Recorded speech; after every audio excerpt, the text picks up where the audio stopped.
I'll try my best to not be as biased as possible. Cool. All right, Well, if you have and bias in both with that, directions. we are live, everybody. Uh, hello, Yeah, first time everyone. I've on the juror's seat. Hello. Hello, everyone, to a very special episode of Fan Battle Cast. Akechi versus Oberon. And this time, you can't leak it. Akechi. Boo. Uh, Obi-Wan. Yay! no, Akechi, yay! Kagura, I thought, didn't my hypnotizing classes teach you anything, okay? Oberon. Wow, this guy And must this, be a really big fan of Oberon. Yeah, I wonder if you could tell me 3 simple things about him. He's a fairy, he's a servant, and he uses magic. Yeah, that sounds about right.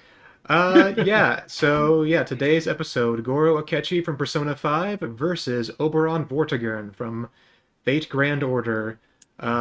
Just to kind of go over, just kind of introduce ourselves. I am the table.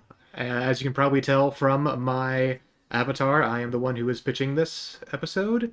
And these are my two lovely boys who would never do anything wrong, ever.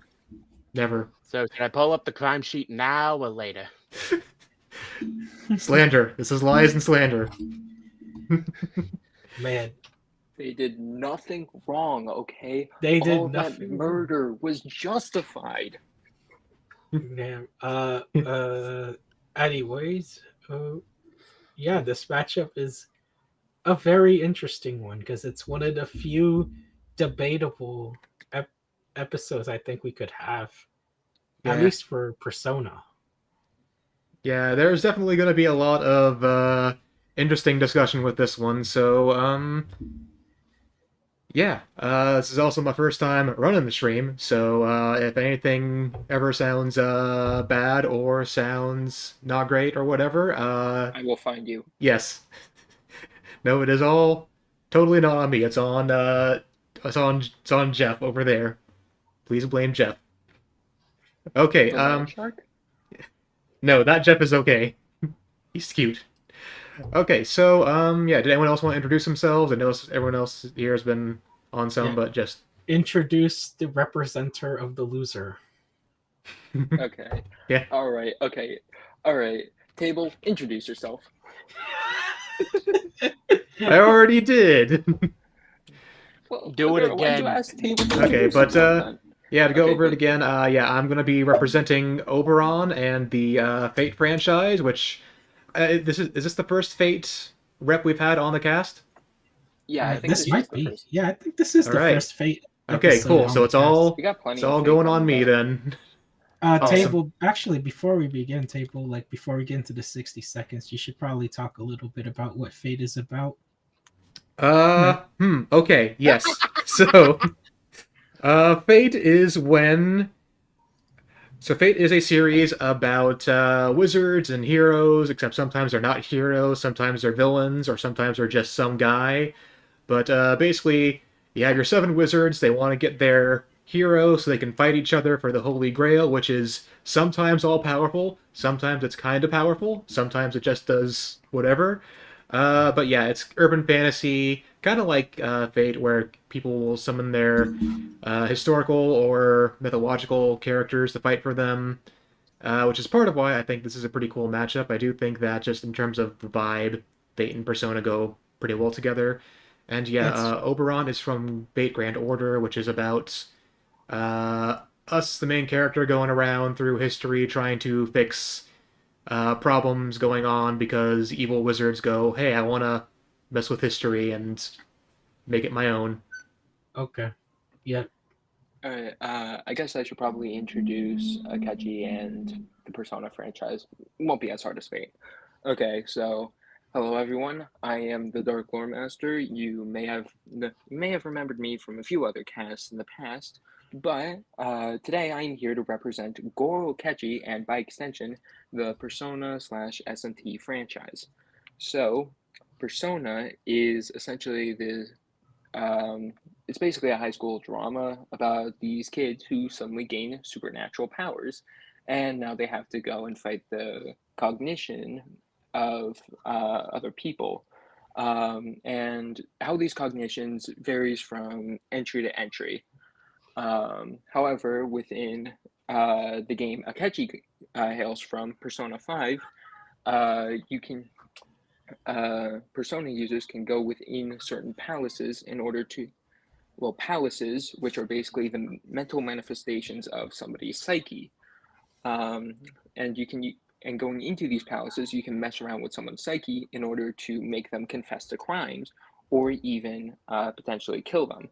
And Akechi abuses his powers over personas and palaces in order to make people, in order to manipulate the population, in order to both want him, and in order to be able to gain favor with his father Shido, in order to eventually make him prime minister of Japan, and then tell him he's actually Goro, that Akechi is actually Shido's bastard son, in order to then manipulate him and basically rule over all of Japan.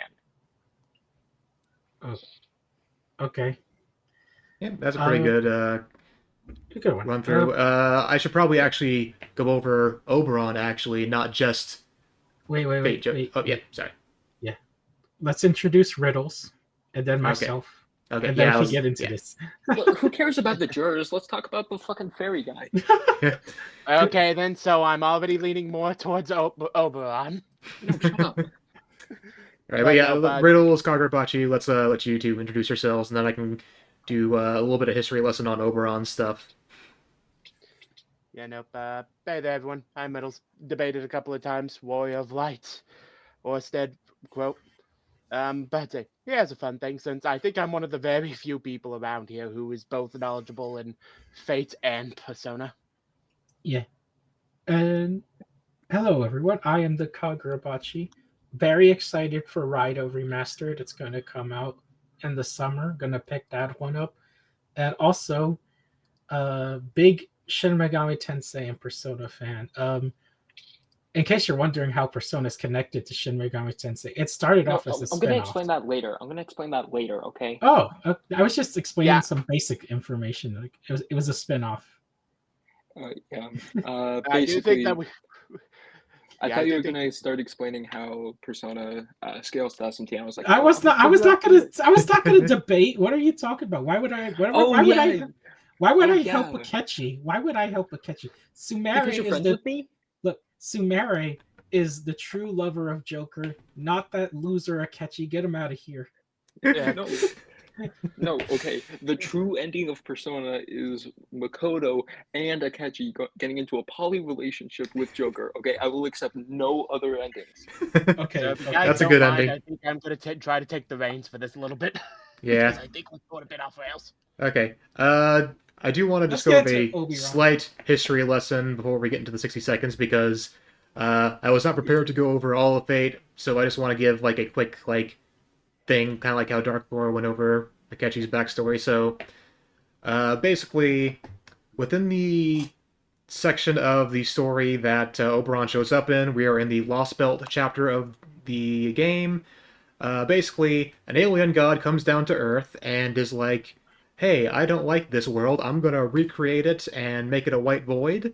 And I'm going to pull 7 alternate histories where humanity didn't progress, so they were pruned from the multiverse. And basically goes, okay, so you 7 masters and you 7 kings of these worlds, I'm going to give you guys this. If you guys kill the master of Chaldea, and then also, last one standing, your timeline gets to be the new main timeline. So you get to be brought back into the timeline. Oberon initially joins us as a servant of human history, proper human history, and is like, hey, look at me, I'm a good little fairy boy. I'm going to help you defeat the evil Queen Morgan Le Fay. And turns out, much like Akechi, turns out he had an ulterior motive, because he is not just Oberon. He is Oberon Vortigern. He's an amalgamation of Oberon and the Vortigern from the Lost Belt history, and he was initially summoned to punish the fairies because the fairies suck and they did a lot of bad shit. but the Oberon part of him is super in love with Titania. Unfortunately for Oberon, Titania isn't real because fate will do stuff like that sometimes. So now Vortigern just like, you know what? If I can't have my elf wife, uh, I'm just gonna go ahead and blow up all of history. And then he gets his butt kicked by us, and then he joins us because he is, uh, A yeah, little bitch. yeah, he is the little scrungly bitch. So he joins He us. sounds like an inso, not gonna lie. It's probably Eh, accurate. maybe. Oh Oh, shit, Riddle's dead. Riddle's oh died. no! No. Oh no! Okay, great, we'll continue. Let him up. Okay, he's coming back. Yeah, thanks. We switched spots. Okay, that means that you guys have to rep your other character now. Okay, Rillos, you good? Man, I hate Goro, Akechi. Yeah, and I'm sorry, I just had to do some thing. My laptop battery's dying quicker than I thought. All right. Okie Continue dokie. with Oberon's story. That's kind of the main thing. There is also just kind of the general shtick of the fact that he is the ultimate liar, to the point that he kind of can't not lie, which creates a very funny situation in the Valentine's event where they basically say that the harder he says he hates you, the more likely it is he likes you, which, yeah, means he is the ultimate tsundere. Damn. Yeah. Okay. I want it to be known his Valentine's Day gift is a fancy box of dust. It's void dust, it's materials, and we need more of them. My man, I have 1,000 of them. It is never enough. Okay. All right, so we're getting some questions about scaling and stuff, so I think it's time to get over to our 60-second stuff. I did not have time to make the timer, so I'm just going to put a timer up on Google, and I will just stop y'all when we get to it. So, You all, as if you're not one of the people introducing. that is true. That is also true. All right. I guess I can start. Okay. And Why timer is does- starting Yeah, go now. ahead, Dark. Why does Akechi beat Oberon? Tell us. Okay. You see, Akechi, he is the detective prince, one of the smartest people in the nation of Japan. He is so kind. He will help anyone and everything. Great grades, swell person. And who is anyone kidding? Akechi is a brutalistic murderer who will use and abuse anyone and everything who he can get his hands on in order to rise to the top, to take control of the nation. And despite all that, he's only like 17. And yet he already is in a position where he could take over the country of Japan. He also has the abilities of a wild card, chosen by God himself, the god of control Yaldabaoth, in order to have powers greater than any other persona users. And he's able to fight on par with folks like Joker, who can inspire massive change within the country of Japan, while also only 17.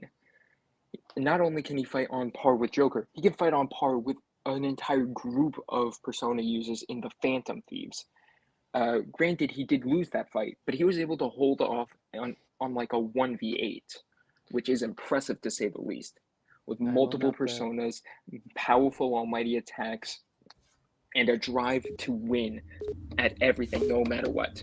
He's not losing. Okay, and that's your everything. I gave you a little bit extra because you started out with the intro stuff. So, all right, that is the Akechi side of the argument, and now we'll be getting into my part. So, Yeah, tell us why the amazing, wonderful Oberon will absolutely destroy Akechi. Zero diff. all right. Okie dokie. So, yes, Akechi is a very strong guy, but you know what? Oberon is the master of lying. He is the concept of the void. He is a master manipulator, and Akechi has just heaps and heaps and heaps of issues that he can manipulate excellently. And in addition to that, servants are just kind of crazy. Servants can do all sorts of bullshit. They scale pretty high. They can just do shit sometimes. And most importantly of all, Oberon has lie like Vortigern, a giant bugnado void creature that if he catches Akechi in there, Akechi's done. He's not getting out of there. And so it kind of means that no matter what possible gap could exist, which I don't think it's going to be that big, uh, yeah, it doesn't really matter. Oberon just has a way to get around all of Akechi's stuff while also taking most of it. And, yep, that is all. That's my 60 seconds. All right, cool. All right. Yay! Akechi's gonna lose. Yeah. Hey, So, Cable, can you uh, kick Kagura from the cast? No! Can you get someone else in? No, we're good. so We to all go good. on, so to go on So- through a bit here, I suppose a question I should ask is, what can these two do in a Yeah. fight? Yeah, tell us their abilities and their fighting style. All right. I guess I can start.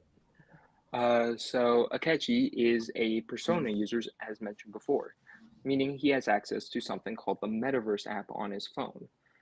Using this app, he's able to enter the cognitive world, which includes places like mementos, an entire giant complex filled with the thoughts and feelings of every single person on the planet, or palaces, which is able. These palaces are basically the mental manifestations of specific people with something called a distorted desire. Basically, just something that makes them evil and want to do whatever. By stealing these distorted desires, you can force someone to confess to their crimes, make them feel guilty. However, within these palaces, there also exists something called a shadow.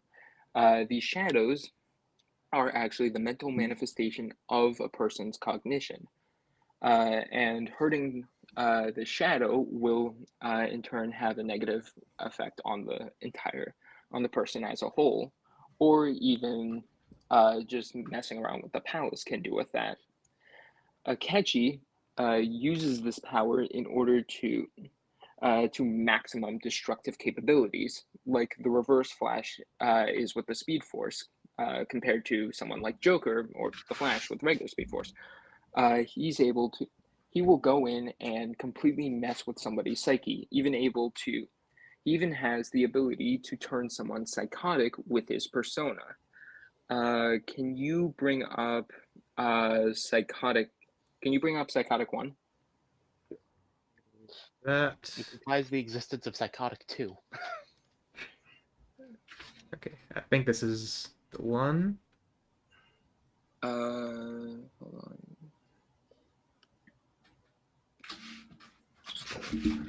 on. But yeah, here we go. This is coming from Futaba, the navigator for the Phantom Thieves, able to use her persona in order to look at the psyche of other people. In this moment, Akechi uses his power of turning things psychotic in order to turn shadows into psychotic rampagers. As as you can tell by the fact they look a lot darker. And they'll even use abilities that harm themselves in order to continuously attack an opponent. Can you bring up Psychotic 2? Yes, I can. Yeah.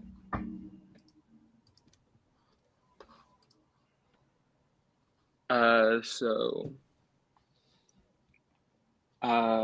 in this one, when it opens up, basically it's Futaba confirming that Akechi uses this power in order to turn people psychotic, in order to basically drive them insane and do whatever he wants. Like at the start of the game, Akechi uses this in order to cause a train crash, in order to manipulate the Japanese perspective of the transport industry, in order to basically make the Ministry of Transport look bad, and then manipulate the population even further. Can you bring up Akechi used it on himself? Yes, let me just make sure I got it. Yep, right here. Yeah. But basically here, Akechi can even use this power on himself in order to make himself even stronger. In order to, yeah, as you can see, he made himself go psychotic in order to basically fight even better. However, that's not all. He also had, even with his regular persona moves, he has access to holy and curse magic. Basically, he has stuff like Koga and Egaon, which allows him to basically use powerful holy and curse magic respectively. And he also has stuff like Hamaon, and he's got stuff like Hamaon, which and Mudo, which allows him to basically insta-kill anything he hits with that, immediately taking them out of the fight. However, it does have pretty low range. Can you bring up Laser Sword? Yes, I can. So personas aren't the only thing Akechi can use in fight. He has access to a laser sword, which allows him to attack up close. It's basically a lightsaber. And he also has access to a laser gun, which allows him to attack from range with laser attacks.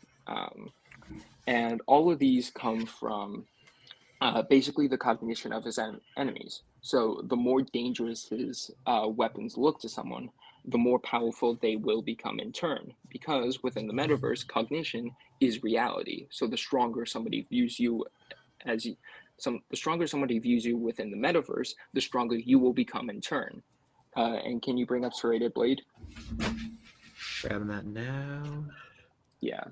So this one is Akechi so that was Akechi in his first form when he was like a goody two-shoe pretending to be with the protagonist. This one is when he's given up and is now in his Black Mask form. As you can see, he's now using a serrated blade in order to make his attacks even more dangerous and powerful. However, he still has the laser gun, if I remember correctly, in this form. So, and yeah, that's pretty much everything I wanted to bring up for Akechi. So far, in terms of abilities, okay. I mean, there's more I could bring up, but that would be like resistances and such. And later. I'll bring up that. Yeah, I'll bring that up later. Yeah, later. All right, let's go into the Fairy King. All right, table. I hope.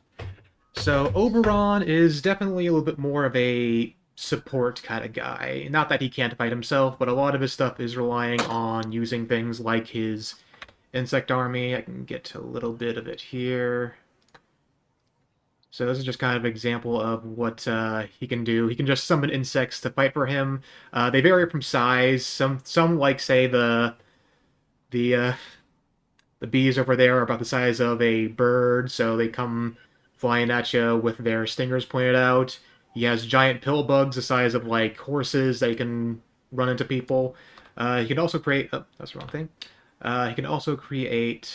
Let me see here. Weapons out of various insect parts, which you can see here. He has a spear made out of chitin. He does also have a samurai sword that he got from Muramasa. That's a little harder to like put in for a regular fight, but at the same time, it's not super big deal. He's just a bit of a weeb. Please understand. Yes, he's a weeb. He is a white boy weeaboo. Wait, I thought he was from Britain. I thought he was from Britain. Why is he using a samurai? Actually, because he got one from his good buddy Senji Muramasa, who was also there. I thought actually Britain's banning. Muramasa in Britain. Who the fuck goes? Because to Britain? the alien god almost made as Muramasa bad as one of going her to disciples. France. Okay, back on track for this real But, quick. Because we can I gotta express my hatred for France. Come on. Anyway, however, while he doesn't have a huge amount of super crazy offensive stuff, he does have a lot of other good skills. One of his most important ones being his eyes, his fairy eyes. You see, in Fate, eye powers are bullshit. Like, we're basically talking Naruto levels of bullshit where it's just, my eyes can do whatever they feel like. One of the stronger characters in the series, Shiki, has the eyes of death perception, which allows her to just see, okay, if I cut this line, you die. Oberon's eyes, his fairy eyes, allow him to see truths and see through lies and deceptions. So he can see a person's true self just at a glance. And in addition to that, another similar skill, Anti-Human Order, is a passive that just makes people around him go more towards their evil tendencies. So essentially, honestly, I kind of feel like it makes the psychotic stuff a little bit worse for Akechi because it just means that Oberon can just kind of push him towards all that harder, which when Akechi is getting angry, going full psychotic, feels like it's a little bit easier for him to make a deadly mistake during their fight, which is something Well, that I Oberon mean, can really take advantage of. well, He's I very mean, much a deceiver kind of character. yeah, well, I mean, going psychotic does actually make Akechi stronger. So, like, potentially making him go even more psychotic would make him even stronger, which would then doubly in turn backfire on Oberon. Hmm? Maybe, but there's some other things that he has, mainly coming from his servant skills. Uh, I did see someone bringing up how Billy the Kid, another servant with E rank endurance, tanked Space Discharge attack. Now, the thing about servant parameters is they're kind of bullshit in the sense that they don't matter, except Oh, for so it's luck. kind of like stand stats. Kind of, except for Yeah, luck. they don't. They're like stance stats from what I can gather. Yes, but again, except for luck, which is what I'm about to get into. So, Oberon has EX rank luck, which for Fate, luck is essentially, it's not just being lucky, it's being so lucky that to a degree you're just warping reality around you. And there is another character who also has the equivalent of EX rank luck, and that is a Japanese high school teacher. This character, Taiga, she is a servant in FGO. There's a whole thing where characters can become servants because other guys are possessing them. But Taiga, as a regular ass human, uh, as a teenager, in fact, went on an adventure with Waver and Alexander the Great in one of the spin-off novels. And while they were doing all that, Taiga's EX rank luck prevented, and I'm going to bring this up here, prevented 3 separate world-ending events at the same time over the course of a single night. And, right, I understand you're just taking from the blog. This is more just going into the luck argument stuff. But yeah, the thing with EX rank luck is it prevented 3 separate world-ending events, including causing a giant asteroid heading for the city to change its course. So I just gotta say, I did not ever expect tiger scaling to be a thing. Yeah. Yeah. Well, So what is this? Just that like is Danganronpa tier luck shit? Like what? Pretty much, but yeah, it's kind of the case of, yeah, sure, maybe Akechi's gonna get stronger as he goes crazier, but at the same time, it will make it harder for him to, think things through. He can kind of get really lost in that kind of stuff. And for Oberon, a guy who is just kind of passively making positive things happen for himself during the fight, that can create some deadly situations for Akechi. And just to kind of go over another thing with the luck stat, Saber in just base Fate Stay Night with a rank luck was able to turn Gay Bolg, which is a attack that guarantees a kill by reversing causality to pierce the heart. Yeah, her A rank luck just said, "Oh, actually, it just went like slightly off center, so it didn't kill my heart." Even though it reversed causality to guarantee the heart killing attack. I actually do have a counter to this. Would you Okay. mind if I bring this up? Okay. Okay. Hold on. Let me just check. Okay. Could you bring up wildcard users defy Fate 1? Let me see here. I think I just put it down as Fate, but here we go. Yeah. Okay. So essentially, um, within the social link for Chi Mifune, who is a fortune teller, basically her view on reality is that fate is absolute. It cannot be defined, and she is confirmed to be a real deal fortune teller. And her powers do work. Uh, from and she could tell that uh, fate is inescapable. And she specifically tells a bunch of people that their fates are that uh, they will lead to ruin, and there's nothing they can do to stop that. And can you bring up fate too? So, uh, We're already talking about Joe, fate. yeah, I know. Okay, give me 2 seconds. I'm gonna make a Gotcha. joke about that. So, basically, a little bit later, Joker basically just had a pep talk with one of these people, basically saying, "Hey, you know what?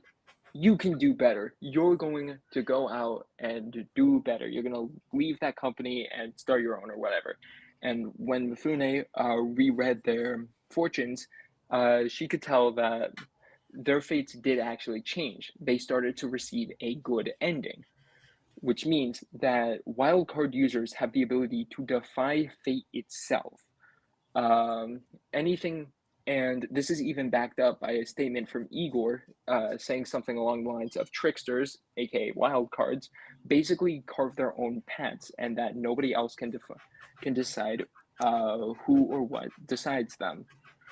With which means that Oberon's luck manip or whatever would actually not be able to work on Akechi because he's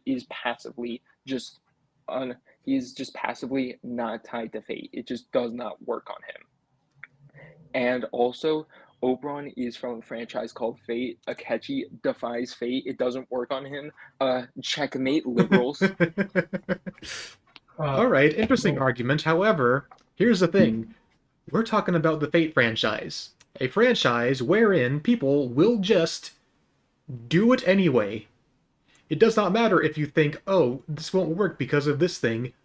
Servants can just kind of do whatever the fuck they feel like sometimes, which I will actually show right here. So here in the second Lost Belts, uh, we had a character where they were able to. One second. Yeah, basically they were able to cut off other possibilities just by the force of their will. And keep in mind that this was for I'm forgetting her name, Brynhild, who Brunhilde? yeah, Brynhilda. This isn't just a thing that she can. This isn't just like some secret power that she has. She just did it. She just was like, yeah, I'm just gonna do this right now. And I didn't get this, but another one that I really love is in Fate Samurai Remnant. The saber servant there, who is also I'm forgetting their Yamato? name. Yes, Yamato, who is also Naoto's persona, which is funny. Yamato gets nerfed by their own author, who was also a servant, and just wins anyway. And when asked, "How did you defeat me? I nerfed you. I declared you wall level because I'm your author." Yamato just went, "I don't know. They just did it." And So what the explanation was literally, yes. So even if Akechi is like manipulating the fate stuff and all that, Oberon can just probably go, okay, I'm just gonna do it anyway because I'm a servant. I'm in fate. I can just do this. Okay, I'm but not gonna lie. That argument. I mean, I like the examples you brought up, but that argument by itself is just not I know, that but it's great, it's in just my funny. opinion. Because yeah, and that's like also I feel like okay, so I think it's more or less an equalizing thing. Like one of them can't just control reality to their whim. They're both kind of about to go by the drum of their own beats. yeah, what I'm I I can trying see to said that say that, yeah. with backwards. can I speak? Okay, Sorry. basically what I'm trying to say with Akechi any is that Oberon trying to manipulate reality with his luck basically wouldn't work against Akechi, considering the fact that fate literally just does not apply to him. He's just beyond it. Um, so yeah, so the luck thing. So his luck, it could manipulate things around him in order to be to make things better for him. It would not be able to work on Akechi himself. Like, I don't know, maybe Oberon could trip on a branch in order to dodge an attack, but he can't just do like, oh, actually, a meteor is gonna hit your exact location. That just wouldn't work. I don't know. I'm trying. That's probably not the best example I could have brought up, but it's like the best I could think of. Okay. Yeah, that makes Uh, sense. That makes sense. I will go over one last servant ability because it is actually it's something that's kind of been somewhat tricky in terms of versus stuff, just because of various reasons. But one ability that Oberon and all servants have is the ability to enter spirit mode, which basically it just kind of makes them become intangible. They kind of enter another like way of existence. Basically, just makes them untargetable, invisible, all that jazz. And for a good while, there was kind of the question of if it could be used in battle or not. And luckily, one of the manga that came out last year actually does state that yes, servants can just go into it when they're trying to either get out of battle and stuff like that. I'll have an example here. I know it's kind of weird just because it's kind of saying, oh, we don't have time to go into spirit form, but it does kind of just go into the argument that they can go into spirit form in the fight. Also, they do have passive healing based on their mana reserves. Um, this was kind of I was kind of thinking this would kind of go similar to how the Fate cast that Death Battle didn't would go, where either summoned by the plant or with a Holy Grail, they basically just have a unlimited amount of stamina. I think you can also get it just with Chaldea because they have the Chaldea reactors, but essentially, if Akechi tries to get a fatal hit off, Oberon does have the ability to enter spirit form, dodge the attack, come back out. He does need to come out to attack. He can't just do it and attack while untargetable. But yeah, it is something that could kind of help get him out of a sticky situation, especially if Luck's kind of helping him out on his side. Okay. Okay. So So, question here. Mhm. Mm-hmm. How intangible does spirit mode make you? If I don't think there's ever been a situation where a character has been attacked in spirit mode, unless I'm just very much misremembering. But yeah, usually because spirit mode, you're just kind of almost like on a different plane of existence, pretty much. Persona users can interact with people who exist on different planes of reality and interact with intangible objects and spirits all the time. Yeah, I was actually going to bring that up in a second. Thank you, Kaguro, for doing that. Yeah, I'm just using my own basic knowledge because Now continue no, no, helping no, no, me. no. I just want to ask how intangible does it make? Like, is it like a layered intangibility? I'd have to probably like look into the wiki stuff, but basically it kind of puts you onto another plane of existence. Which persona users can interact with. So, All right then. Yeah, I didn't yeah. quite prepare for that part of it, but so I will take that part. However, I do have other stuff for later, so yeah, if you want to Alright. continue on your end. Trying to think of other stuff I could bring up. Yeah, actually, no, I do mind if have I something for the insta death and curse stuff. So one thing that is very good in this battle for Oberon is that he is just completely immune to curse damage.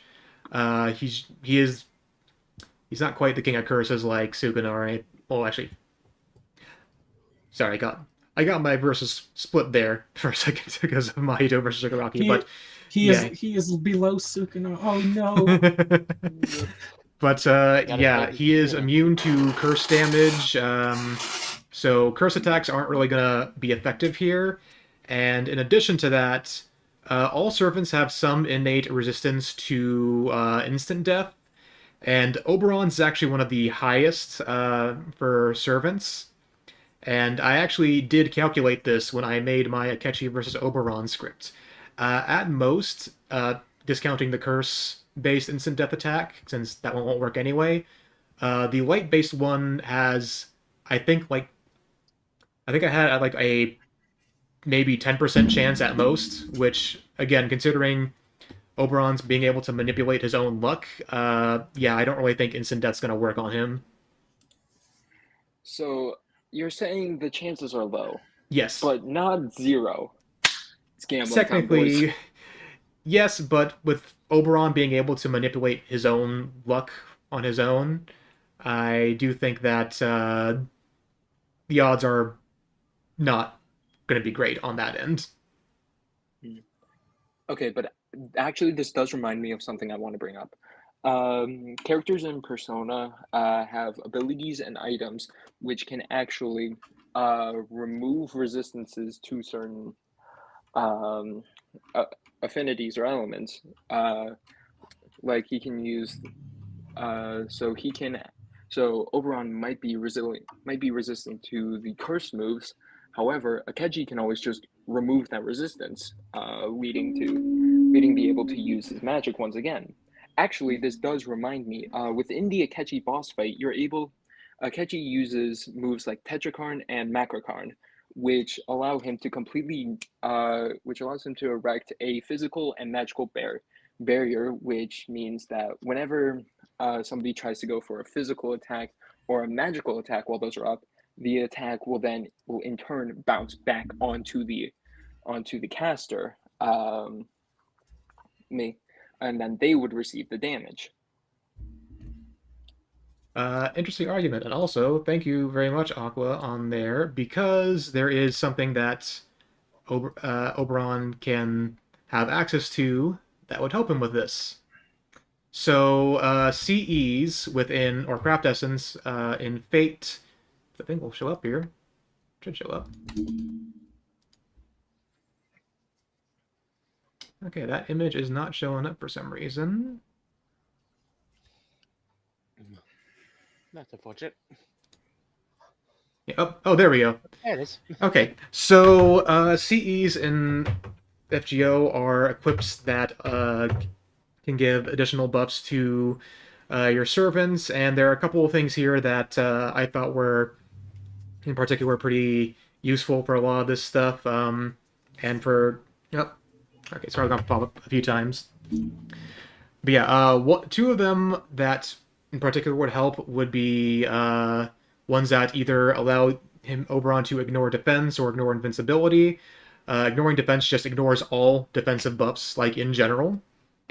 So that could be a potential way for him to just ignore that kind of spell. There's also things where it can just make him temporarily invincible, or this one right up here, Basking Under the Sunlight, which is honestly very, very strong for this kind of fight in particular, just auto-evades him 3 times. So there are ways that Oberon can get around spells like that, and potentially even get around Omnipotent Orb with his ways around invincibilities and defenses and stuff like that. So yeah. Okay, actually going to bring up. I'll actually talk about Omnipotent Orb now. Can you bring up the Omnipotent Orb image? Okay. So essentially, If I can... how the Omnipotent Orb works is it literally manipulates the laws of reality itself and all of the universe in order to nullify every single type of damage aside from almighty moves. So with these, so with this, Akechi is pretty much immune to any single attack that Oberon could throw out, aside from something like an almighty attack. And almighty is like confusing to say the least on how it works. But basically, it's just like a move that you can't block against, you can't dodge. It's basically just impossible. And if you happen to die by it, it will erase you from reality itself. It literally kills you beyond death. And as far as I can tell, it erases you from Yeah. existence, time, people's memories, etc., etc. Yeah, almighty spells, almighty magic is basically the ultimate magic in Megami Tensei. You cannot reflect it, you cannot like spatially displace it, you cannot defend against it, and you cannot dodge it. Except if you're Uh, like 10 guys throughout the series, but even then, it's kind of like a little yeah, iffy on some of them. basically, it's a big middle finger to esoteric defenses and another big middle finger to immortality. So, Yeah. Interesting you brought up those 10 guys who can resist it. Because, Well, I mean, like some of them are, well, some of the guys who resisted, it's not like they actually intended to resist it. Um, if I remember, some of them was literally just like you didn't have almighty moves by the point in the game, and the whole point was you couldn't damage them. So then, if you go in with in New Game Plus, and then you try to use almighty attacks on them, it just wouldn't work. Like it wasn't intentionally meant to. It wasn't like intentionally meant to survive almighty attacks, and one of them was literally just like a guy who was so tough almighty attacks wouldn't work on him. Like you could still hit him, it still would technically hurt him, it's just like it wouldn't, he's just that tough. Feel like that. yeah. But, yeah, neat argument. However, servants can resist existence erasure. Okay, I'm actually going, actually if I remember correctly, uh servants have to like consistently like focus on keeping themselves in reality in order to like survive the existence erasure. They can't just, it's not just something that they could just like, Yeah, oh, you hit me with existence erasure, well fuck you. yeah. I think only like He needs Gilgamesh to, can do he needs that. to, like, actually fight against it. It's just, he can fight against existence erasure with the main Okay, thing. Well, there is also, yes, technically, if we're talking about, like, full-on, like, erase from all existence and forever and exist all of reality across the multiverse.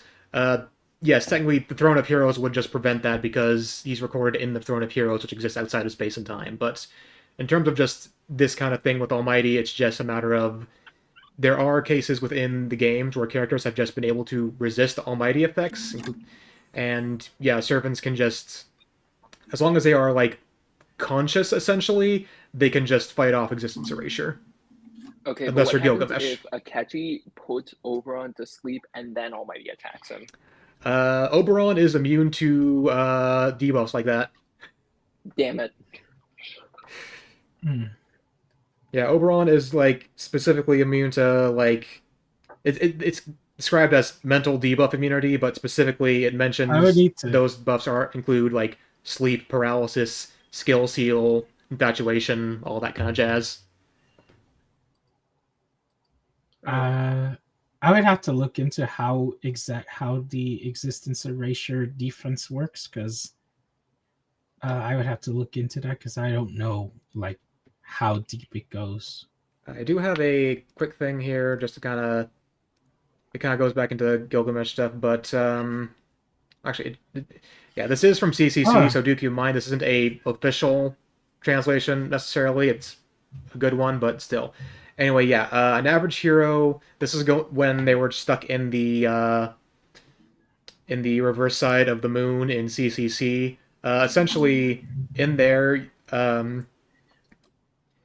yeah, Gilgamesh was put to sleep in there, and if it was any other hero, it would just kind of erase him from existence because they aren't awake to keep themselves from being erased. Gilgamesh, on the other hand, just kind of said, "Nah, I'm not even gonna. I'm asleep, but I'm not gonna get erased because I'm Gilgamesh." Okay, but that's also this is accurate for you. Gilgamesh. This Like, is isn't Gilgamesh like canonically stated constantly to be the strongest servant of all time? Yes, but like it says here, an average hero would keep themselves from sleeping. Like basically, the connection is that Gilgamesh does not need to be awake to resist existence erasure, whereas a normal servant would need to be conscious in order to do it. It's more just a case of, yes, servants can resist it if they are conscious, except for Gilgamesh, because he's just Gilgamesh. I mean, fair, he is Gilgamesh. Yeah, he is indeed Still, him. I mean, he still loses to Doctor Doom. May I don't know. That's a It's different like That's a debate. debate. That's a That's a It's different debatable, debate. but I, it's debatable, but I think Doctor Yeah. Doom does win. But Both will lose to Vecna anyway, so. speaking of the sleep stuff, I do think this is probably a good time to bring up one more very important part of Oberon's kit, and it's honestly a big part of just the debate in general. I was wondering when you were going Lie. to bring this up. Yep. So, lie like Vortigern. It is this thing. It is a giant Bugnado dragon that causes everything to fall into its maw. Now, I'll get into some more stuff, but the biggest effect that it does is once you fall into it, you are trapped in an inescapable void. The concept of an escape does not exist within it. It does not matter if you can see the exit. If the exit's like maybe, let's say it's theoretically 20 feet away from you, even moving faster than light, you will never actually close the distance to get to the exit because the exit does not exist. It's kind of like how Gojo's thing work, and that the distance is just infinite, even if it doesn't look like it's infinite. And in addition to that, it causes the opponent who falls into it to enter an eternal sleep, and also kind of puts them into a state of sort of between existence and non-existence. So yeah, if Akechi falls into this, he's done. He's not getting out. And I know that Dark Lord had some arguments for this, so I think, yeah, go in and I'll see what I can do about that. Okay, I have specifically 3 arguments for Akechi potentially resisting the sleep manipulation part. Okay? Each one's better than the last, so I'm just gonna start off with with a kind of jokey one. So basically, Akechi within Persona 5 is classified as like a boss, and bosses within Persona 5 you cannot inflict status effects on, which includes sleep, which means that if you try to put Akechi to sleep within the boss fight, it just won't work. But if he's a party member, it works. Yes, but okay, imagine this. He enrages, he makes himself go psychotic. That turns him into a boss. And he gets so pissed off, Light like Vortigern can't put him to sleep. Checkmate. Alright, but the next one Man, is literally too angry to nap. got that one on the news. Alright, but the second one is Persona users can resist being put to sleep by the Dark Hour within Persona 3. And I do want to mention this is a Persona users thing as a whole, as opposed to just like only the C's group can do this, considering the fact that the Persona 4 cast within P4 Arena was able to resist being put to sleep by the Dark Hour. And they were able to fight within multiple stages. They were able to fight within stages in Persona 4 Arena as the Dark Hour is happening. So they were able to resist this. Granted, this could also potentially just be Persona users resist the Dark Hour as a whole, but I don't really think that. I think they just resist all the aspects that the Dark Hour brings out. You can even see normal people who have the potential to become a Persona user, even just having the potential to be a Persona user can break you into the Dark Hour itself. So, and the final thing I have is Akechi has the LeBlanc charm, which he can be equipped with. Basically, this gives you the move Null Sleep, which does exactly as it says on the tin.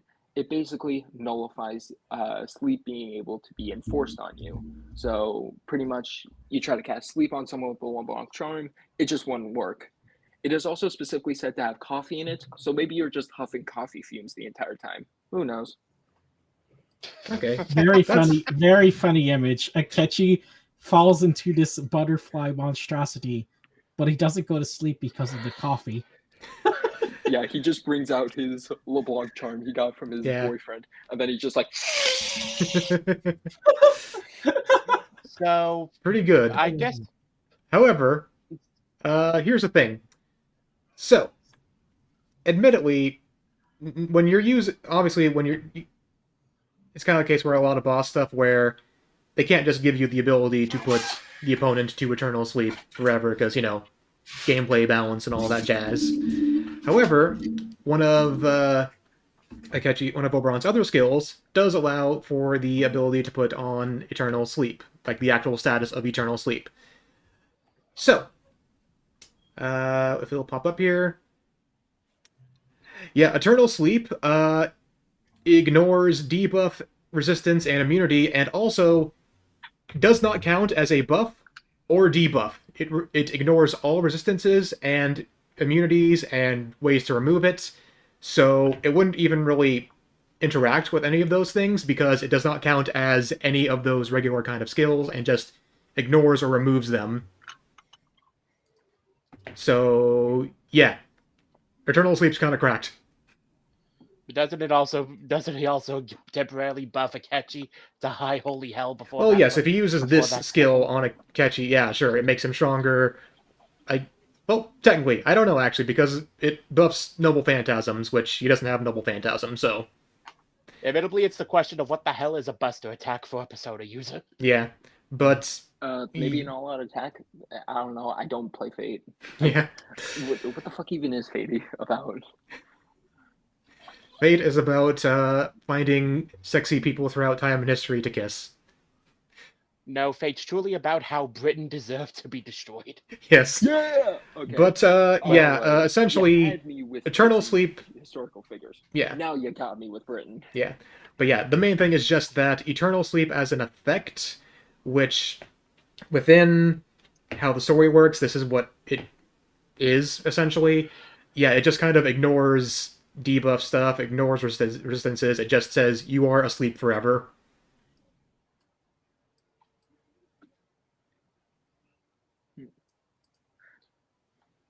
Okay, but remember with the Dark Hour stuff, and then on top of that, the LeBlanc charm. Yeah, but it's trying to get rid of even sleep, which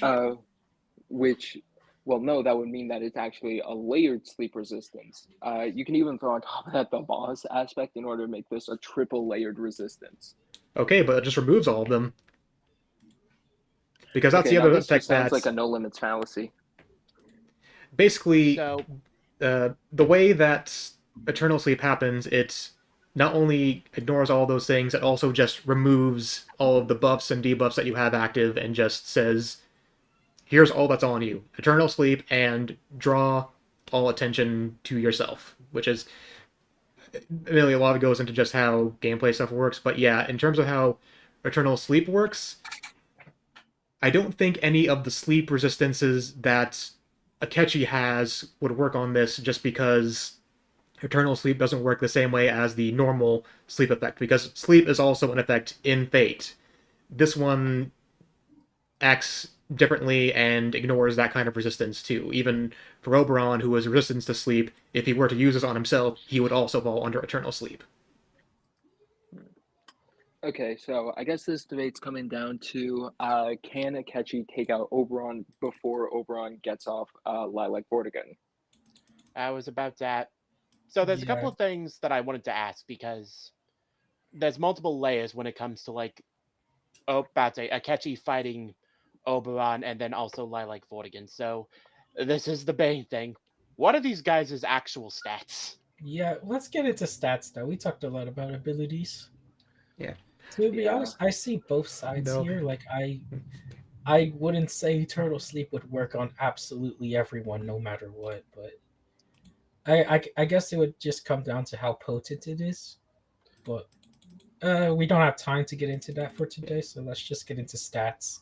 Yeah, actually, there is one potential ability-based win con I want to bring up for Akechi before Okay. we get into stats. So, from my understanding, Servants and Fates, they are basically spirits that people can summon in order to fight alongside themselves. Is that correct?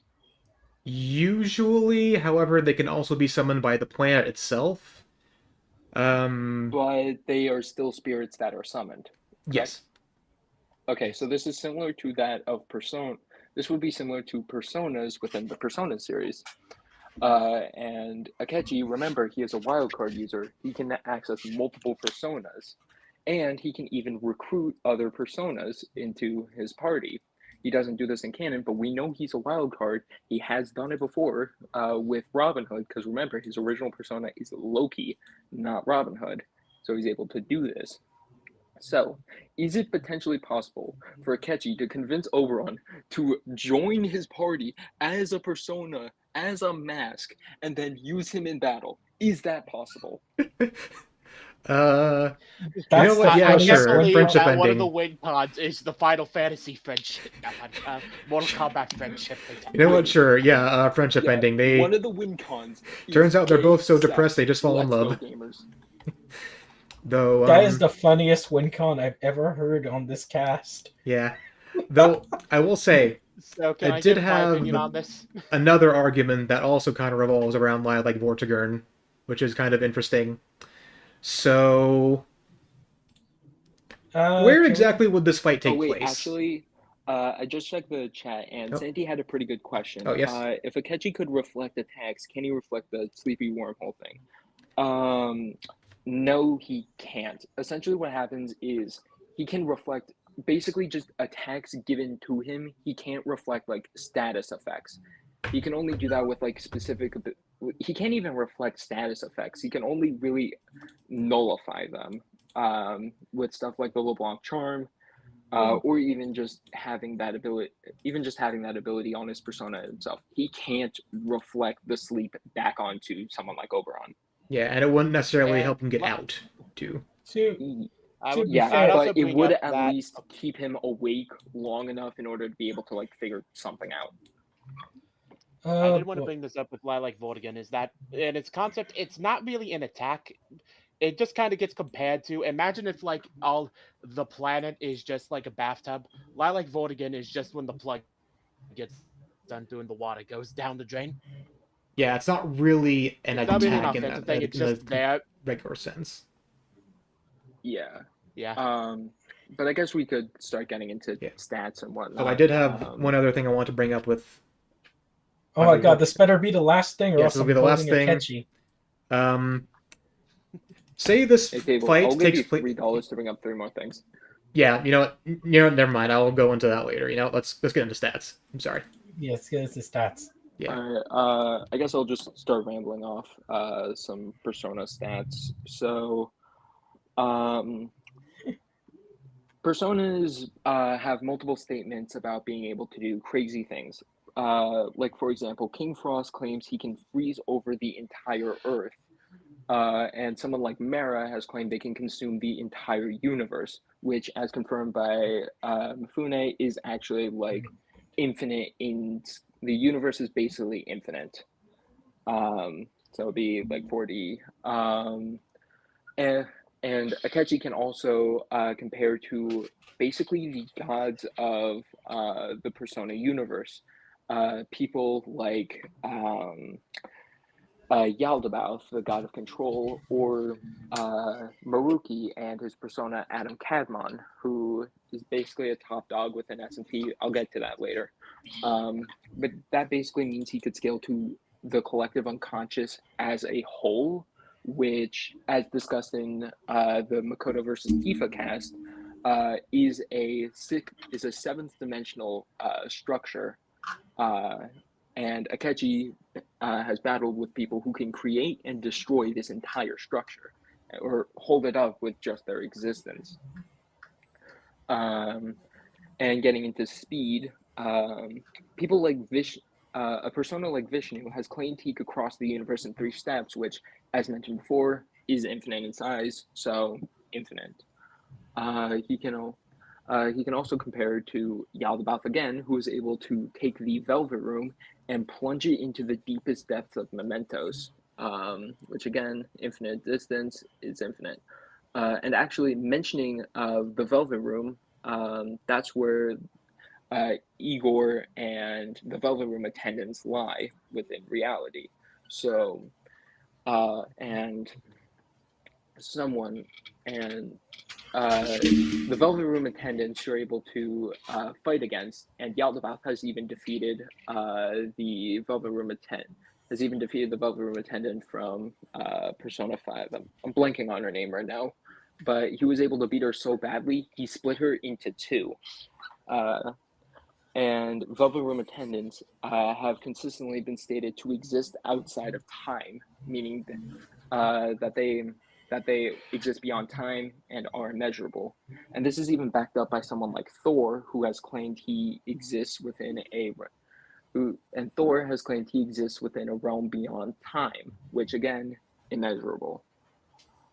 So just with Persona itself, Akechi would be seventh dimensional and immeasurable. But that's not where the story ends. You see, remember how Persona is a spin-off of Shin Megami Tensei? Well, they also scale. Essentially, the Persona universe was created years and years ago when the protagonist from SMT If basically went back in time to the first SMT game and stopped the destruction of Tokyo by the demons. By doing this, he split the timeline, which created the Persona timeline. And you're even able to see stuff like this, where you can see the Raido Kuzunoha detective agency within the Persona universe, which means that Persona exists as an alternate timeline within the SMT universe. So then, which means, and since they use basically the exact same power system, SMT protagonists can basically befriend demons and then be able to summon them within combat. These demons are the personas seen within the Persona series, which means that they are basically using the same guys in order to fight battles, which means that Akechi scales to the SMT verse, which, as everyone in the versus debating community knows, and y'all can say it with me, SMT is outerversal. Yes, and that is true, and that is backed up by multiple things. Yeah. Counterpoint, multiple nuh-uh. SMT. Okay, all right. Uh, Genuinely, I've never heard a good debunk for SMT not scaling to Persona. Every single time I've asked for someone to elaborate or explain why they don't think SMT scales, Persona scales to SMT, they literally just say "nuh-uh" or "I don't care," or they just don't talk to me. I looked into this in depth just to make sure maybe there is some Oh wait, inkling Riddle's that bad again. Persona doesn't scale to SMT. No, it does. It does. Persona does scale. Even the modern games do. So I trust when I say this.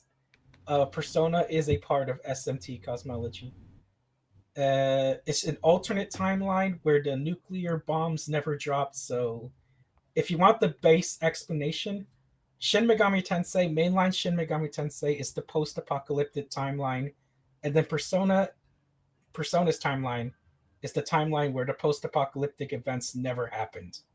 But they still have the same cosmology between the two of them.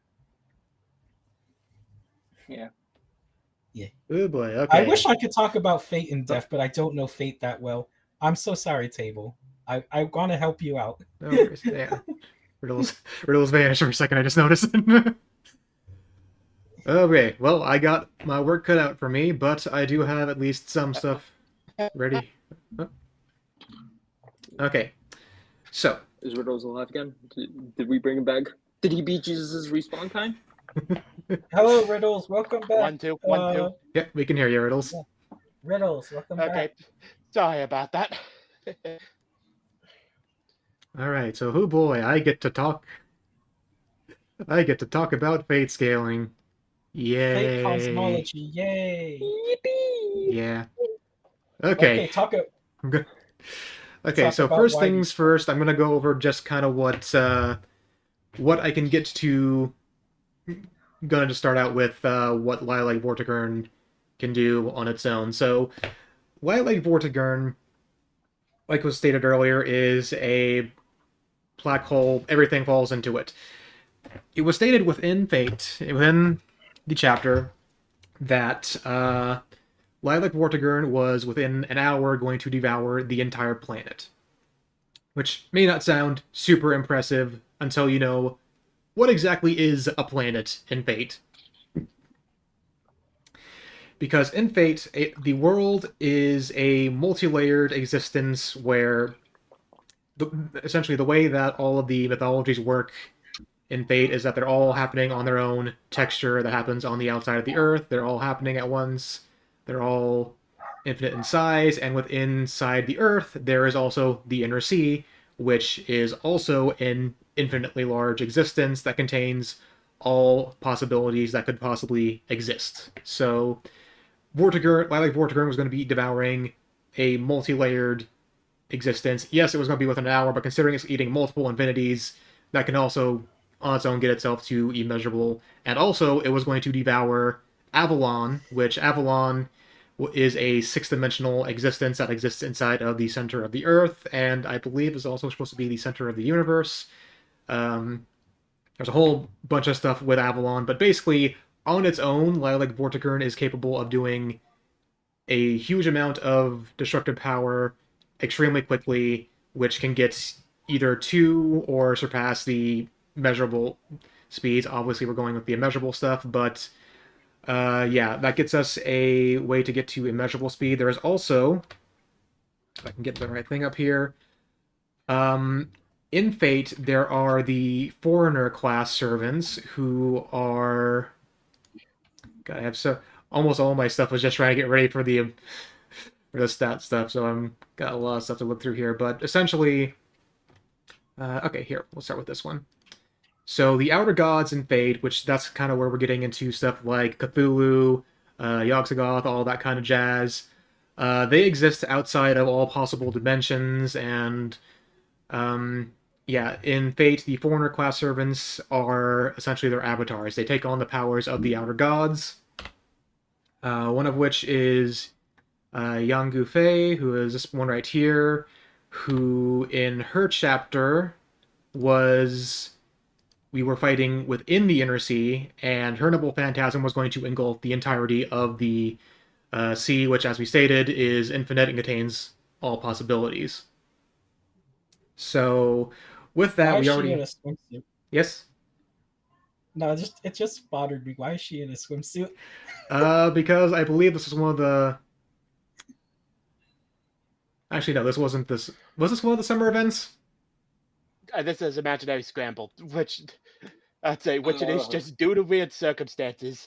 For some reason, the most effective form for most of the characters to fight was just in swimsuits. Okay, so yeah, it wasn't the summer event, but yeah. So yeah, we can pretty easily get to the immeasurable speeds and get all those dimensional shenanigans. There's also other characters like Space Ishtar, who in her full goddess form exists above dimensions.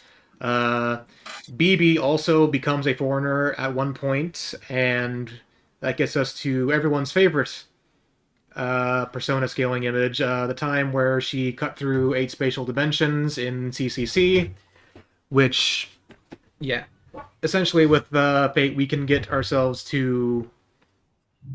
Essentially, if we're going with just the persona scaling, Oberon can either get to or even surpass the 7D stuff that we was talking about there, and he can also get to immeasurable speed, which helps him out immensely with the speed argument. You can also... I am seeing arguments already about CCC stuff getting higher and all that, but yeah, Mooncell can get to like 8 to 10D. There's a lot of dimensionality arguments within Fate that can get higher and stuff, but this is stuff that I have all in hand right now. But yeah, he can match or surpass the persona scaling stuff. As for the arguments about getting into the higher outer SMT stuff, this is when outer just starts getting confusing for me. Anyway, in addition to that, we also fight with Ryogi Shiki in Fate Grand Order, who her full form can scale to stuff like the root and all that jazz, which can also get to boundless and outer stuff. Really, a lot of my main argument is that Oberon can get as fast and he can match most of the strength arguments. That being said, the big thing is just if he can get Akechi into the bug hole, which, yeah. Yeah. Okay, So I was- something I no. do just want to mention Okay. real quick. Akechi does actually have moves that can debuff Oberon's speed, strength, and defense and stuff like that. So he could always guarantee he is going to be faster and he's always going to be hitting harder, so long as like Oberon, as long as he like has SMT scaling, he's always going to end up being stronger. Even if Oberon could match Akechi in this strength, he does have moves that would make sure Oberon's always weaker and more vulnerable and easier to hit. Stats Just gonna- versus hacks. Oh my god. Okay, but here's the thing. How do you quantify reducing the speed of a measurable? Measurable that's- minus one. That's just Splash versus Archie Sonic in a nutshell. Basically. Like, Sonic- the numbers- I just say like, oh yeah, once when you get into the immeasurable arguments, literally just like, oh hey, I got faster while you were already immeasurable. I'm like, okay, I guess. So, for Flash is somehow faster than Archie Sonic, despite Archie Sonic having immeasurable speed. I don't know. Well, he how. can steal his speed, which means like he gets faster.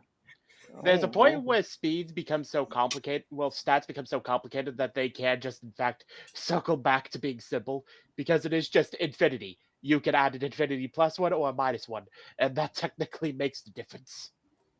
Yeah. Admittedly. That's basically how I view stuff like this. Like, one of my most wanted matchups. I'm not gonna go into that here. It's basically the debate. Both characters are most likely immeasurable. It's just one is upscales immeasurable more. Oh, and for Sante, So- so in terms of how he gets Akechi into the hole, the way that Lilac Vortigern works is that it makes everything fall into it. It inverts gravity. Everything, like people, the world, everything is falling into the hole. So essentially, quick- Akechi would be falling in. If I know, like in some stuff, Persona characters can fly, kind of like the anime. Am I misremembering, or Yeah, I don't know. or can they just jump good? Maybe they can just jump good, but Maybe. considering how fast Lilac Vortigern sucks, because in the story, it devours the landmass of Fairy Britain, which is larger than regular Britain. It's, I think, continents. I don't remember if there's an actual calc for that, but it falls in almost instantaneously, so yeah, in terms of just how fast it works, it's fast enough that the possible ground that Akechi has, at least in terms of my argument, would be going out pretty quickly. Just to answer that I was Wait, question. you're actually gonna telling bring up, me that in this world, Britain is bigger than it already is? Yes. Oh my god. Oh my Yeah, because it's made out of a dead Celtic god of death. So I just wanted to bring up when it comes to Lilac Vortigern and its devouring of Britain, because Okay. it was. So it is the mood of like. Oberon has decided Britain should die. At least he's got that going for him. Yeah. I mean, he was born to do that, but I just kind of wanted to bring that up for an interesting thing, because it is kind of the mood of, like, by the time he's done with it, it is at the point where it's destabilized and it can't hold its existence. Long story. But he didn't eat the whole thing by the end of it. And there are, like, people who are able to survive / resist the being sucked in. Gotcha. So how did they resist being sucked in? I'm curious if Akechi could potentially apply to that. Okay, listen, one of the people who was able to avoid being sucked in was a lady who was stabbed to death like half an hour ago. Well, Akechi is technically dead in canon, so we win, gamers. Let's go. Well, as you guys continue it's this, I like- need to ask Sante how to set up the poll before we get into our final arguments. So yeah, so it's kind of the like it is about to like Vortigern is a weird thing no matter how you look at it, and I was kind of because I feel like there's kind of the three things of like, can Akechi kill Oberon before Lilac Vortigern becomes a threat? Can he resist it? And if not, is it possible for him to even like brute force his way out? Because I'm not sure if you've read the character materials table, but it is confirmed that it does just lead to the underworld. So Yes, Yeah. it that's does. basically It as good leads as dead as it to can be. yeah, it leads to an unending void. Yeah. Yeah, unfortunately, Akechi doesn't have any contracts with the Velvet Room, which, if he did, he would just easily be able to escape like Vortigern, like no problem. Without it, maybe he could potentially just like leave the metaverse, walk 5 feet away, and then re-enter it, and then he's no longer in like Vortigern. Maybe that would work. Yeah. Yeah, like Though I did, as I said, there was another thing I kind of want to bring up that I thought about recently. So, if this fight is taking place within a, say, a palace, what happens if Lilac Vortigern eats the palace? The Uh, palace would just go away. I guess it just dies similar to how it just goes away in game. wouldn't that mean Oberon killed himself? Because I assume that would be Oh, Oberon Oberon's can exist in the palace. void because he's part of the void. He exists. He's part of Well, the no, if existence he of. No, no, destroys no, no, no. The if he way destroys palace, his palace, then he dies.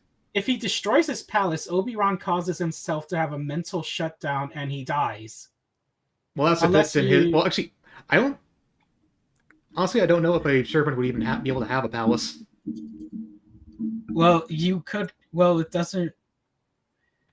We would have to look into that for sure, but I feel like they would because they are still like, even though they're not human, they still have desires. They still have like cognition and all that stuff. Yeah, but they're already a soul, essentially. already a soul, and Oberon's existence is special like 5 ways to Sunday. I just pointed that out there because if Oberon destroys his own palace, that kind of fucks him over.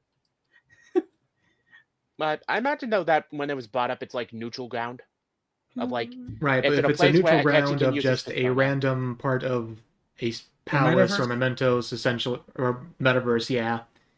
Yeah, maybe it just take place in the metaverse, which in that case, then Akechi could always just like leave the metaverse, re-enter, and then potentially get out alive like Vortigern. Like that's always possible.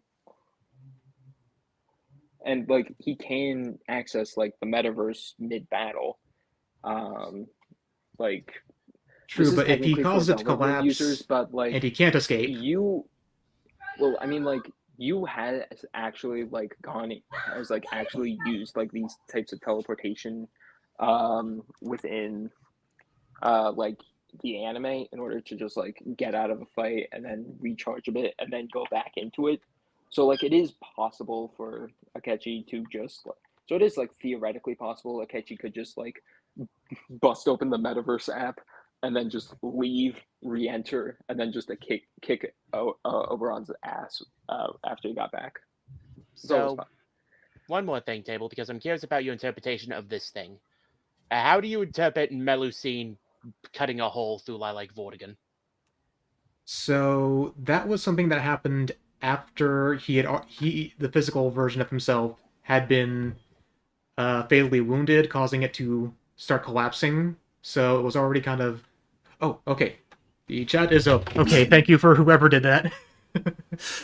I was trying to figure that out. Okay, but yeah, essentially, in order for the thing to be destroyed, because the other thing about Lilac Vortigern is that since it's tied to the concept of the void and the hole, it can just kind of keep coming. Oberon's actual like fairy body needs to be fatally wounded for it to start coming apart.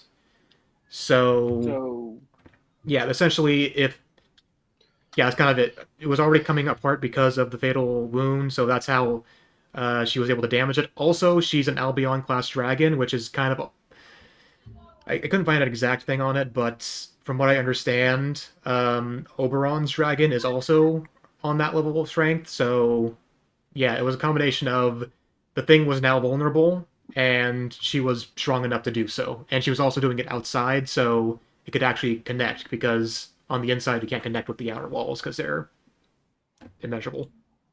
Well, I remember that they did bring up in that thing of it's like Batsy of like they brought up of it's like can we run into it on the inside? And it's about saying they treated it as less though that it's impossible for us to like hit them. It's just the fact of we do not have the time in order to get the force needed to break through. Yeah, so it's kind of a thing where it's not explicitly stated, but considering just how the whole like infinite void thing works, that's just more or less how I interpret it. Okay, then. So, thank you for that. Hmm. Is there any more points you guys want to discuss? Is Um, there No, anything else, or you guys want to get into final arguments? just I kind of guess we a could. like additional thing about if Akechi's inside of it. Inside the void, the concept of proper human history can't affect the inside of the void. So that's kind of another argument of if Akechi's in there, he may not even be able to use any of his powers because if proper human history doesn't exist within the void, then I would make the assumption, I would argue that the metaverse and human cognition doesn't exist in there either. But Well, that's just kind of going back into Persona the whole. users like entire power set is centered around will, and yet they have existed in realms where will just does not exist. Like if you go into them, you just get drained of all your will. So I think this would potentially be a similar situation where like the powers do rely on this thing, but like if you go into a realm where it doesn't exist, then like he would be immune to it. Like he'd still be able to use his powers and such. So I I would personally argue that Akechi would still be able to use his powers within like Vortigern.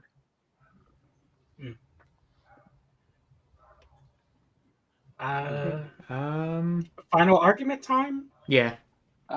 Yeah. Okay. All right. I Okay. guess. Um, Do you want? I guess I'll go first. So I think Akechi wins. He just has way. He's way too strong. Can always guarantee he's faster than Oberon, so then he could always be getting in attacks.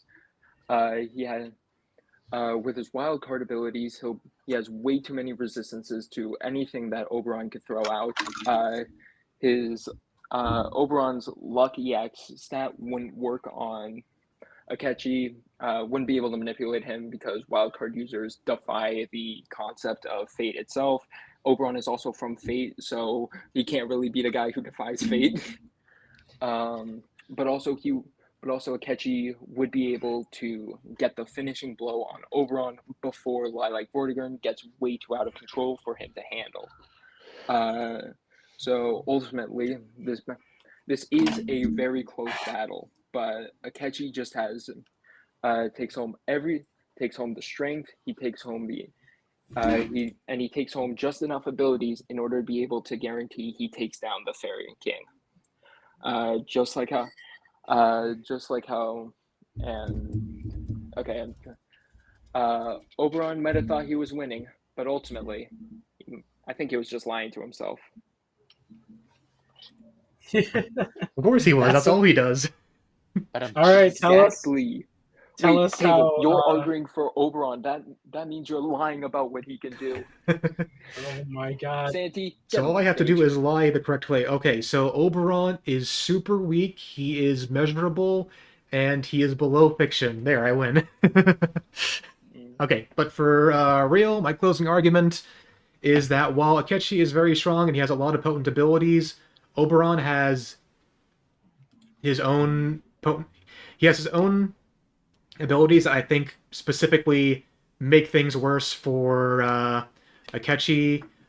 He can manipulate his mind. He can manipulate him into making mistakes because as smart as he is someone who is vulnerable to his own emotions. And I think that's something Oberon can just take advantage of extremely easily. In addition, he resists a lot of Akechi's main kit, meaning that it's harder for Akechi to get that killing blow. He has ways to help get away from those attacks. And in the end, I don't think Akechi can just deal with the various layers of bullshit that is Lilac Vortigern. I think there's too many. I feel like there'd be too many assumptions to be made for him being able to get out of it in the end. All right. And oh my god, we got a tie. Yeah, I was tracking the poll the entire time.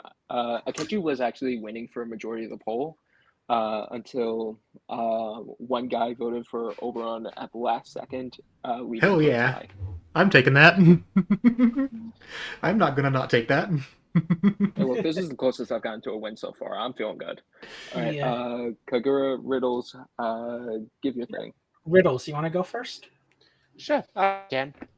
So it is nice going on through, and this is a fight where there is a lot of potential BS involved with it. But I think with what's been given, I would lean that no matter how you interpret it, Akechi is either slightly or massively stronger, and the speed thing is either there is none or there's a slight speed advantage, which would I think that would chip away at Oberon's like Oh, auto wait, evade. hold on. I just checked the chat. Apparently, Rand forgot to vote, and he votes for Akechi, so I win the YouTube poll. No, I Okay. forgot to vote in the Discord death battle, and it didn't change anything. And that was for a tie. Well, I don't care. This is more human, okay? I'm taking this. I won the YouTube poll. Nah. GG. All right, can we let Riddles Yes, let's finish? finish. Yeah, I'm sorry. It's okay. My vote doesn't matter. But no, in actuality, I think it's the thing of if Akechi gets caught up in like Vortigern, I do think the arguments for him like properly escaping it aren't the strongest, but I do think like at worst at that point he would still like kill off Oberon himself in there and then make a tie. And I do think you can make the argument that he would be able to I wouldn't say blitz, but like finish off Oberon before Lilac Vortigern becomes too much of an issue. So I'm siding with Akechi for this. Okay. Okay, Kagura, what do you think? All right. So I looked into this matchup in depth. Sort of. I'm not like super familiar with Fate stuff. I know the basics though, because you sent me the Fate cosmology thing. Yeah. That's where my research started. Now, looking at both characters, right? Stats are somewhat relative between both of them, because while you can make the argument that Oberon scales above everything in Persona, but that's just Persona. We know that Persona is connected to SMT, which brings Akechi all the way up to Outer. So stats would still be relative. Of course, Akechi has his buffs and debuffs that he can do on Oberon, preventing any sort of let's say hacks related abilities to affect him. But at the same time, Oberon's hacks is insane. Genuinely. Like if he was up against like a very weakened like weak opponent in terms of like hacks resistances, he would definitely take this 100%. 100%. I do not doubt that at all. The problem is that Akechi is a wild card. If Akechi was a normal Persona user, I would say that 100% Oberon might have like smidged out a victory here. But unfortunately, as it pains me to say, I was really wanting Oberon to win. I will have to side with Akechi. Damn. It is unfortunate. I did it. Akechi sweep. Let's go, gamers. Let's go. Yes. Well, I did my boy as much just as I could. I mean, you did pretty damn okay. It is the mood up. I don't think anyone here is going to argue that this isn't a rather close and debatable fight. It is, yeah, 100%. This is a close and debatable fight. I would not be shocked at all if Oberon took this in an actual battle, because Right. Well, maybe there's some. I'm glad I did a good there's- argument at least, because I do. Part of why I like this fight is that I think it's quite close. So yeah. Yeah, unlike Yeah. most Persona fights, this one, think the that Persona character can lose. Yeah. Yeah, I'll bring this up for a Dark- point. If you would play this fight like even 5 times, I do not think Akechi's getting all 5 of those wins. Yeah. Yeah. Uh, I'd say this is really close. I'd say it's like a 55-45 in favor of Akechi. Like, this is absurdly close. Yeah. And I would just one say, last. Sorry. yeah. Table, you did a great job. I don't want to diminish your efforts because you did a genuinely great job. Thank you. Yeah, I really appreciate Yeah. this this passion that you have. Thank you. Actually, while we're on that table, mind talking why you love this matchup? Sure. So for one main thing, I just really like villains. I especially like, the tragic sad boy villains. So for Akechi, when I was initially playing Persona 5, and I was going through, I was like, oh, he's nice, I like him. And then you come to the big reveal, and I'm like, oh my god, he's a horrible garbage boy. I love him. And Oberon has essentially the exact same storyline, which means I liked him a lot too, and B, that's kind of where I got the connection of, these two are actually very, very similar. And speaking of just how much I like this, I did want to show this off. My first bit of commissioned fight art just came out like 2 days ago by Howdy Ashley here on the Reddit. So yeah, I just wanted to give that a quick shout out. But yeah, I've just been into this kind of character pairing slash fight for several years. I actually commissioned another art a few years ago of just the two swapping outfits, like just not related to any versus debate stuff. So yeah, just in terms of the character interactions, and also I just like the fact that since Oberon has all this ability to see into Akechi's mind, there's a lot of way to play on like the tragedy with both of their stories, which I kind of went into with my fight script. I might put a link to that a little later, but yeah, I just think it does the best with both of the characters in terms of their whole arc. You can get a lot out of having like their good form and their bad form, and just going into Kechi's mind and his character arc, and yeah. Yeah, I think this is also definitely really interesting. Like, when I first heard about this matchup, I wasn't really that into it, mostly because I didn't know who Oberon was. But the more I learned about this matchup, especially thanks to your pushing of this table, this has become my favorite matchup for Akechi. Like, I've been looking for a good matchup for him for like a really long time, and yeah, I think this is just his best. It's definitely really interesting. Yeah, And it's also kind of a shame that Akechi has like no good matchups outside of this. Like, his best alt is fucking Griffith. Like, what the fuck? his best ult is I'm Griffith and that guy from Devilman. I am actually going to very. I mean, Rio, I can at least kind of see. My main issue with Griffith is just that their storylines are kind of the opposites. Which, if the focus was on like the contrasts, I'd be a little bit more. But yeah, I don't want to go like into like Uh, disliking a matchup on thing. I don't know. Yeah, it's I- probably not a good idea Yeah, to you know what, like I'm bash on a matchup on gonna stream, but like, Yeah, but and those hey, parts I like. I I do like the contrast. I will say that. I will give it a plus on that. yeah, I think it's a cool idea for like a heroes versus villains my only thing. question, But my That was only a cool idea, question with too. like of Griffith versus Akechi is like Berserk is still not over yet, so we still haven't seen Griffith's full potential. Nope, not at all. Yeah, so yeah, that it, but Oberon's story is pretty much over, right? Yeah, Yeah, Yeah, like it. I mean, like He has some he, top of. Oh, sorry. I mean, like he is a character in Fate, so inherently, like he can just continuously keep coming back even after death. So like, yeah. I figured that Fate loves reusing characters and sometimes even reusing designs. I noticed that a lot. Uh, yeah. but yeah, So yeah. Oberon will probably come back eventually, but like his main story is pretty much done and dusted. Yeah. yeah. He No, did come Oberon back has for come back a a few yeah. times for some like events, but they aren't. But it's not like his main story with like his story arc and all that is done. Now he is basically the hero of Fate Grand Order's trash panda friend that we kind of tolerate.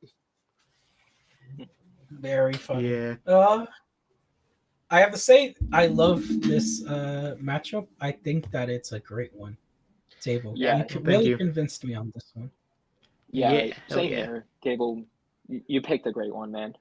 Yeah. Thank you. I I I think appreciate it. I appreciate. This is actually like the Wait, first I big. just noticed Oberon in the art was doing the Oh, fucking cat face. yes, he Was was. doing I can. I'll bring that up real I quick. just Just to. noticed that. Damn it. Also, you should totally tell me the artist that did that because I could commission like Will versus the Tarnish from Yeah, them. sure. And actually, Yeah, I might put I her might in also here. commission Shinra versus Kamen Rider Cross Z from them. Yeah, yeah, yeah. Maybe. Maybe. Yeah, I Oh tried well. getting into contact with this commission thing before. Sadly, but real life things kind of caused an issue with that. But Yeah. so, like, as a person who's about to say obviously mentioned, I'm a fan of both these franchises. Goes on through. I remember I'd say it's like Oberon for all. You need to go through a lot to get into like the story where he's in, but god damn it, it's fucking amazing. And Oberon is one of the highlights of that story. Yeah. Fate would be cool on Death Battle or Fan Battle even. Um, Ooh. It would. we would Yeah. definitely love to see Fate like appear in a versus like analysis and have a little bit of a script. Yeah. Yeah, that would be pretty dang cool. And I'd hope that not bad say, hopefully bad say a couple of the fate fights that have popped up on the pitches we'll do later. Shameless plug. Yeah. Fate's definitely a really cool franchise. I really like the idea of it happening on Death Battle eventually. Like, there's Yeah. tons of Fate ideas that I really like. Like, off the top of my head, there's stuff like Kamen Rider Geats versus Nero Claudius, or Kamen Rider Double versus Ryoma Sakamoto. Both of those are Yeah. really cool. I even made I a really whole like fan season of just Fate versus Persona and some like Nasuverse versus SMD stuff. So I do think there's a lot of really good ideas that could come, not just from this matchup, but just in general for Fate matchups in general. Yeah, Fate definitely needs to make an appearance on the Yeah. show Yeah. eventually. Um, would Definitely. Yeah, at Table, would you say this episode would be like a good introduction to Fate on the franchise, or would this be reserved more for like a I second or think maybe like a third? second, just so that way you can kind of have like more of a general Fate one, and then have this one focus on Fate Grand Order, since that's kind of a big thing. Though at the same Yeah, time, I guess it could go either way, since on the one hand it focuses on one specific spin-off that's a very popular spin-off, so I could see that argument too. It's kind of the mood of it's like here's this character who's so entrenched in like five things together. It's like, okay, here's Britain lore, here's Lost Belt lore, Yeah, Yeah. here's a bunch so it yeah, probably would be best as like a second one, but I do think I that'd be yeah. a good feel option. I feel like our first. Um, I feel like our Saber would probably be the best introduction, but Saber or like, Gilgamesh. Saber, Archer, Gilgamesh, Shiro. Those are like the big four. Yeah. Yeah. okay, So Also, like, I yeah, it's like I did about say I had a talk with like Ben Chan. It's like there's like five characters that are like the major things for Fate with them, and it's like it's the four I mentioned plus Rin. Shame that Rin spread is not that great compared to the other four. dang. yeah, I did have one other. This was more of a joke one, but I did make a little thing that I just kind of want to post because funny. I did Yeah. see someone argue that, oh yeah, my manipulation stuff doesn't work, but I did come up with this last evening as how it would end with the memory manipulation stuff. What? Okay. If you had All shown right. this beforehand, I might have been convinced to vote for Oberon. Yeah, Oh, okay. All right, Kagura, your vote is already cast. I already I Yeah. know. I know. Yeah. I lost. I yeah. lost in I will the take end. the I will take the L, but I yeah, lost in the end. Now my Also- profile pic's gonna be Akechi. Stand proud, Table. You're strong. Maybe I give you. Maybe I make. What if I made? What if I found some fan art of Chihiro making out with Akechi, and then you had to make that your profile picture for like a month? No, no, What if I you did I that? think that's just you torture. can't do that to me. You can't do that to me. What if I made it myself? I'm not a great No. artist. No. Rubbing my hands You together know like what? a super. I will remember this. Dark. I will remember this when we do Alright. Aaron versus Clive. I do think the Oh, stream's kind of please. winding I down, so already- I'm just gonna let this end. We can kind of chat a little bit more on our own. But thanks for Anyway, coming, everyone. It was super Yeah, fun. thanks for coming, everyone. Watch Kamen Rider, please. Also play Persona. This is a really good franchise, and do not trust what Kagura says. Akechi is like one of the best characters. no, in the series. Akechi is literal garbage. I And love. then why is he Akechi, one of the most popular characters of the game? And why did he win? Damn it! Why did you vote Alright. for him if you thought he was sucked? All right, I then. have to be not biased. All right, I have to. All right, just gonna end it here. So, thank you everybody for coming in, and thank you. I'll see you in my next Bye-bye. cast. See ya. Scream.